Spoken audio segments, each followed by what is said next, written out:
بابا تو خونه که داری زندگی میکنی واسه شرط میذارن، شروط میذارن، یا باید اونی باشی که ما میخوایم یا جلو پلاس جمع کن هری. هر کی باشه میره، تو باشی نمیری. خب میخواست تو پیشرفت کنی، کسی بشی برای خودت. خب مگه شدم یه سال آواره کوچه خیابون بودم، پرسیدی خرید چند، کجا بودی، چی میخوردی، چیکار میکردی؟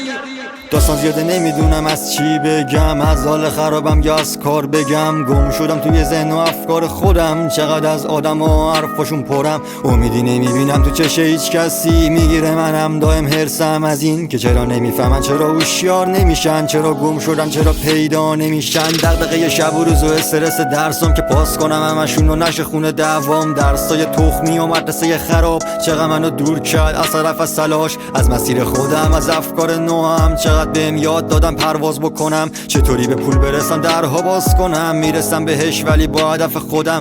چقدر قلبم شکست وقتی پر از غمم، من فقط میخوام برم، فقط میخوام برم.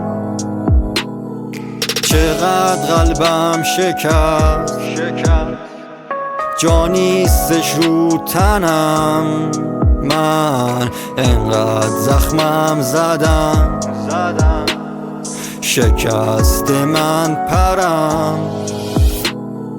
چه فایده داره وقتی هر دفعه تو پری خالیت نمیکنن، تو رو انباشته شدی، فکرت نیست کسی وقتی دردو که داری، اما موقع درداشون تو همدمشونی. چقدر هواشونو داری، چقدر هوا تو ندارن، ترس و مرد دوتاشون با هم برادرن. با خودت بگو همه خوشگلا برا منن. میدونم که میدونی، میدونم که میمونی پای هدف و تو کارات همیشه تو میخونی. جلو آینه وامیستی یه شیرو تو میبینی، میری جلو شک نداری میگی نیچینی. توی خواب و رو یا توی شب و روز و بیداری، فکر کن دائم به شک ندارم که میرسی. قهرمان میشی تو ابد تو ذهنم میمونی، افتخار میشی برا ملت ایرونی.